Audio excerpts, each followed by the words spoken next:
میرے چھوٹے بیٹے سیف اللہ کا ایک بیٹا ہے، اس کا نام ہے محمد سرمد۔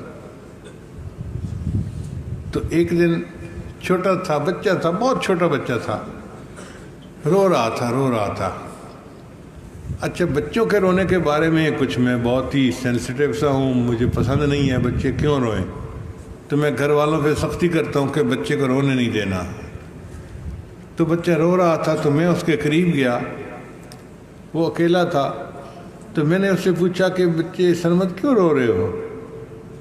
تو امو تو آہی ایسے کہنے لگ گیا۔ میں نے پورا نہیں سمجھا، میں نے پھر اس کی ماں کو بلایا، بہو کو، میں نے کہا بیٹا یہ کیا کہتا ہے؟ اس نے کہا ابو جی اس کو نیند آ رہی ہے، اور چونکہ سلاتے ہوئے میں اس کو دعا پڑھاتی ہوں بسمک اموت و احیا، تو اس نے نیند کا نام ہی اموت و احیا رکھ دیا ہوا ہے۔ جب سونا چاہتا ہے تو اموت و احیا کہتا ہے کہ میں نے سونا ہے، تو میں اس کو اس طرح سلا دیتی ہوں۔ ایک دفعہ اور محمد سرمد رو رہا ہے، تو میں کمرے میں بیٹھا کتاب پڑھ رہا تھا، مجھے بڑا غصہ آیا کہ بچہ پھر رو رہا ہے اور کوئی توجہ نہیں دے رہا۔ تو میں اپنی کتاب چھوڑ کے باہر نکلا اور میں نے اپنی بہو کو آواز دی جو اس کی امی تھی کہ بچہ کیوں رو رہا ہے؟ اس نے کہا میں دیکھتی ہوں کہ کیوں رو رہا ہے۔ وہ گئی اور بچہ چپ ہو گیا جاتے ہی، اور وہ باہر آ گئی۔ میں نے پوچھا بچہ رو کیوں رہا تھا؟ کہنے لگی اصل میں نے بچے کو عادت ڈالی ہوئی ہے کہ جب بھی اس کو میں جوتے پہناتی ہوں پہلے دایاں پاؤں بعد میں بایاں پاؤں پہناتی ہوں۔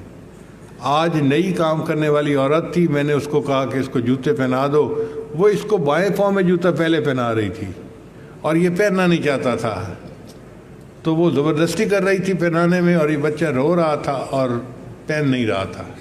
اب جب میں نے اس کو دائیں پاؤں میں پہنایا تو اس نے چپ کر کے پہن لیا اور چپ ہو گیا۔ اس سے پتہ چلتا ہے کہ بچوں کو اگر بچپن سے سنت عمل سکھایا جائے تو بچوں کی گھٹی میں بات پڑ جاتی ہے، پھر ساری زندگی اس پر عمل کرنا ان کے لیے آسان ہوتا ہے۔ یہ سب اصولوں کا اصل اصول ہے کہ اپنے بچے کے ہر عمل کو سنت کے مطابق ڈھال لیں تاکہ وہ نبی علیہ الصلوۃ والسلام کی سنتوں کا نمونہ بن جائے اور اللہ کا محبوب بندہ بن جائے۔ قل ان کنتم تحبون اللہ فاتبعونی